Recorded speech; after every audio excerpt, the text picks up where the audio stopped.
Venezuela beat the US to win this WBC, proving that they're the best in the world. Congrats to them. Let's take a moment to give them their flowers.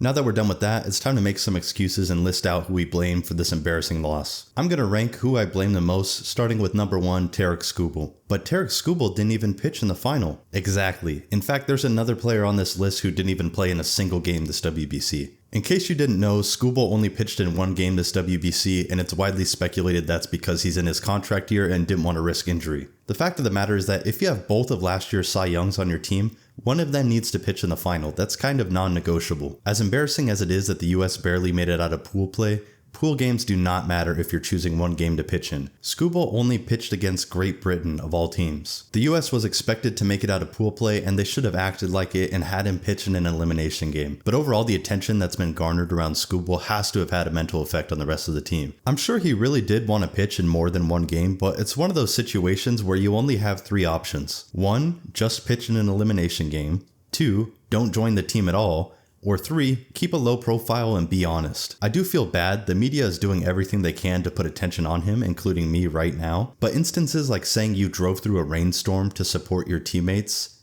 it does not help at all. Being honest to the media is not about saying things that are true and make people happy, such as, I want to be here and I want to support the team, which is probably true. Instead, people prefer if you are honest about things that are true and are going to make them upset. You know, things people like me can say I told you so about and feel morally superior only because I'm not the one who's going for a 3rd straight Cy Young and has hundreds of millions of dollars at stake. If we're playing the blame game, the captain has to go down with the ship, and it is possible that the ship went down because of the captain. Judge had arguably the worst hitting performance out of an already underperforming lineup in the final. 3 strikeouts, and the only ball he put in play was a ground out to 3rd to end a rare run-around situation in the game on an absolute hanging 86-mile-an-hour slider right down the middle. There's really not much else to say about Judge other than he had a bad game that was overall negative for the team. It's basically impossible to make the call to pinch hit for him, not only because he's a captain, but because he's the best hitter in baseball, so there's not much you can do. But if you were going to pinch hit for him, that decision would be made by the next person on our list, Mark DeRosa. Since US citizens are symbolically owners of the team,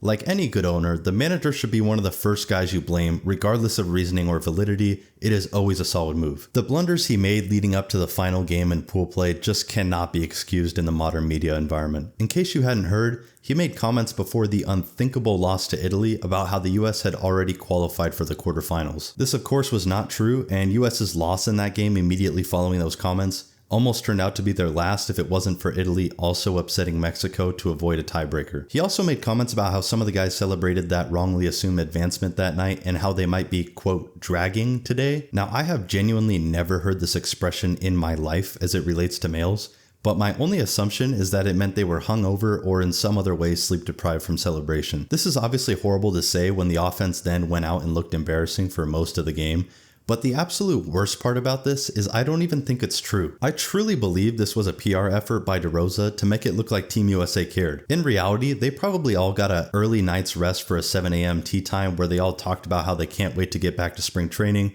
so they can hit some actual greens in Scottsdale. It's not only outside of games though, the in-game decisions were also questionable at best. I mean, in relation to this final, how in the world do you go twice through the order where there is no signs of life and not make any moves off the bench until the 6th, when your bench consists of players like Gunnar Henderson, PCA, Cal Riley? Like, it's single game elimination. You're not trying to get players to catch a spark for the rest of a series. Each game is the end of the road. Now, when you're blaming a manager, it's best practice to expand the scope of their blame to things that they don't even have control over, and so we're going to do just that. With DeRosa, I want to include the owners of MLB teams and even the WBC broadcasts. If you watch any of Team USA's games, the constant talk on broadcasts about how X team wants Y player back in one piece, or how Mark is constantly on the phone battling with teams, or even in the final when Noah McLean was throwing fastballs near 100, the commentators were still talking about how the Mets would like to see that velocity come down a bit. All of these things, although true, really undermines the WBC and shows what a backburner role it plays to the MLB regular season. Like, even if that's the case, at least pretend in the broadcast that this is something the players and the 29 US-based MLB teams care about. As a result of all these factors, some of the lineups that DeRosa put together were absolutely criminal. Like, respectfully,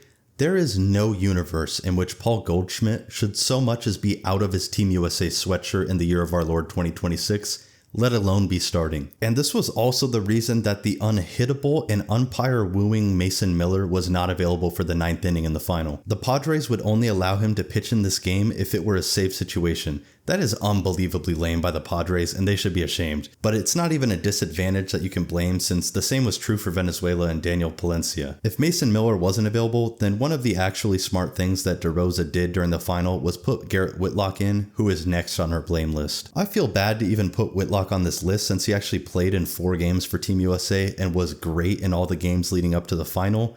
But this list is about why they lost the final and not how they got to the final, so you have to put blame on the pitcher who pitched 3% of the game and gave up 33% of the runs. That's pretty bad. Next up, we have another pitcher, an MVP and 3-time Cy Young who didn't even play a single game this WBC.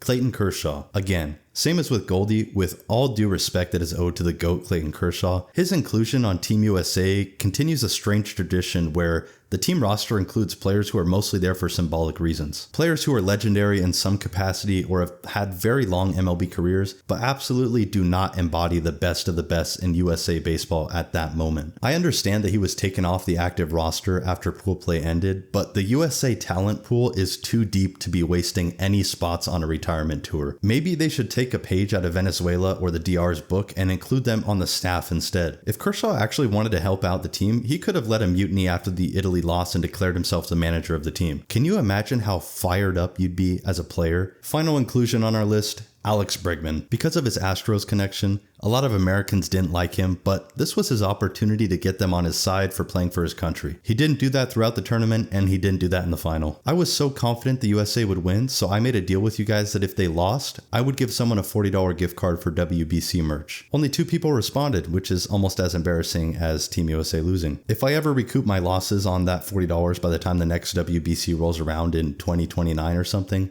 maybe I'll do it again, so make sure you're subscribed. Let me know who you have on your blame list in the comments, and thanks to our winner for making it 3 for 3 videos with Great Britain jokes right at the buzzer.